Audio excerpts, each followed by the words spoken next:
But when I finally had the courage to check the hidden security footage I installed, the kind of footage you pray will show nothing, I saw the stalker's hooded face standing at my gate, and right beside him, unmistakable in the moonlight, was my own brother, Liam, casually handing the man an envelope stuffed with cash. That was the moment my reality fractured. I realized the person I feared most wasn't lurking outside my house in the darkness. He was inside my family, sleeping soundly under the shield of brotherhood and trust. Growing up in the suburbs of Atlanta, my brother Liam and I were superficially close, or at least I desperately wanted to believe we were. He was 3 years older, effortlessly charming, the star athlete, the golden child who could do no wrong in our parents' eyes. I was the quiet one, the steady student, the one who followed the rules and made my parents proud in small, dependable ways. Our parents, hardworking first-generation immigrants, built everything from scratch. A thriving business, a beautiful house, and a future they intended for us to share equally. When my dad passed away suddenly last year, the will was simple, and in hindsight, painfully naive. Everything would be split, 50-50.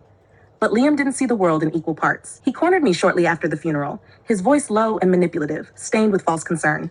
"You don't even need it," protagonist name. "You work remotely. I have bills, a mortgage, a family to support. It's only fair if I take the house and a little extra." Fair. That word haunted me later, because what he did next, the calculated psychological warfare he waged, was anything but. A few weeks after the emotionally exhausting will reading, the strange occurrences began. At first, they were small, easy to dismiss. I'd hear footsteps outside my window late at night, sounds that seemed to vanish the moment I turned on the lights. Then my newly installed garden gate, which I specifically remembered latching, would be left wide open. Next, I started finding discarded cigarette butts near my window well, even though no one in our cul-de-sac smoked.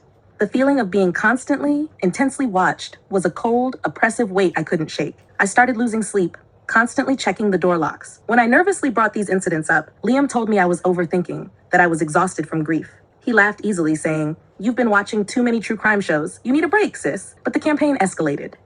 The anonymous letters started arriving, typed, unsigned, and terrifyingly specific. The message was always the same. "You don't deserve what's yours. You should give it up." They were direct threats, aimed squarely at my inheritance and my peace of mind. Every time I called the local police, they found nothing concrete. No fingerprints, no forced entry, no leads. And every time I cried to Liam, he would sigh, putting on a weary show of fraternal concern, and say, "Maybe you really should see someone." Protagonist name, just to help manage the anxiety. "This worry isn't healthy for you." That's when the insidious process of self-doubt truly began. Was he right? Was I so consumed by grief and stress that I was creating threats where none existed? Was I truly losing my mind? The guilt I felt for not being strong enough, for questioning my own sanity, was overwhelming. The psychological pressure intensified until one evening, the breaking point arrived. I came home from the grocery store and found my front door, securely locked when I left, standing slightly ajar. My heart dropped into my stomach. Inside, nothing seemed to be missing. Everything looked normal, except for one calculated detail. A framed photograph of me and Liam from our childhood, which used to sit on my mantle, was lying face up on the living room floor. A thick, angry red marker X had been drawn deliberately over my face. That was the moment the self-doubt stopped, replaced by sheer, blinding panic and shock. I called Liam, sobbing hysterically. He came over instantly, acting the part of the panicked, protective older brother flawlessly. He hugged me tightly, whispered soothing words,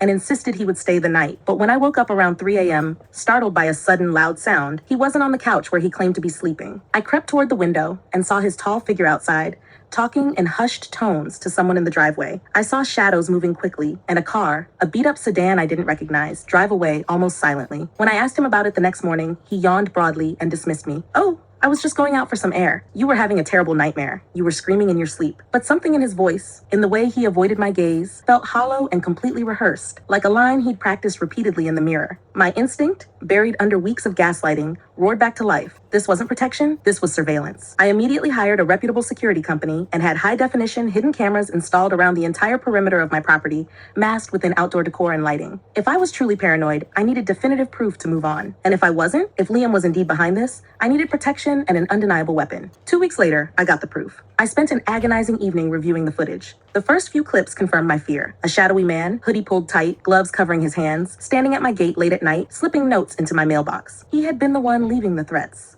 But then, in another camera angle, the one focused on the street, I saw something worse. My brother's distinctively colored car, parked across the street, idling in the dark. At first, I tried to rationalize it, to clinging to the last shredded piece of brotherly love. Maybe he did come to check on me, only hours after the incident. But the final clip, captured by the camera hidden in the backyard foliage, was the kill shot. The timestamp was 3:15 a.m., precisely when I saw the shadows. Liam was there. He was standing on the edge of my property, talking directly to the hooded man I recognized from the earlier footage. The conversation was muted, but the visual was damning. Liam pulled a small white envelope from his jacket and handed it to the stalker. I felt my entire body go cold, the air rushing out of my lungs in a final agonizing agonizing rush. It was no longer a theory. It was indisputable fact. He wasn't comforting me out of love or concern. He was monitoring his own setup. He wanted me scared, terrified, and psychologically unstable so that I would eventually break, sell the house in a panic, hand over my inheritance, and move somewhere safe. And the most agonizing part? His manipulation had worked almost perfectly. I had almost conceded everything. The anger that erupted in me was volcanic, aimed not just at the monetary betrayal, but the shattering of the last vestiges of family trust. I didn't confront him immediately. I had the truth, and now I had the power. I decided to play the final act of his script,